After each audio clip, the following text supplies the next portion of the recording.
sa susunod na taon na naman ang bakasyon ni Shing Shing. Uwi ng Nabotas.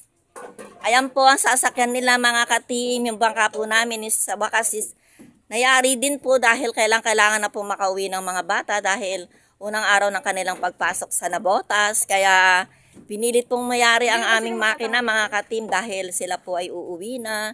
At si Krenz naman po ay sasama ng Nabotas dahil siya po ay kukuha ng kanyang alawan sa kanyang mama. Dahil hindi pa po siya makakapasok dahil siya po ay nagpatuli pa. Uwi muna at kukuha ng gamot sa Nabotas.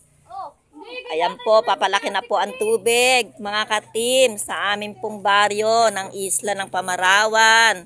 Ang aming pong bangka ay nandito po sa loob dahil po susunduin na yung mga bata at sila po ay ihahatid na ng Nabotas. Kaya mga ka-team, sana po suportahan nyo po ang aming maliit na channel, ang aming vlogs, Lloyd Abacus, Team Pamarawan.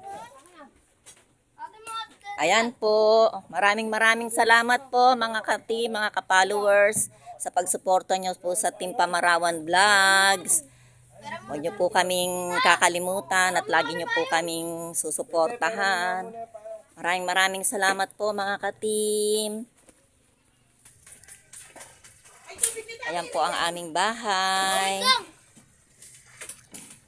Trudis! Shane, bye! Ate ko naman. Ate ko naman yung payong. Gagamitin natin. Si Rian. Ri. Kapit mo yung mga ano yan. Tanghal lang. Oh.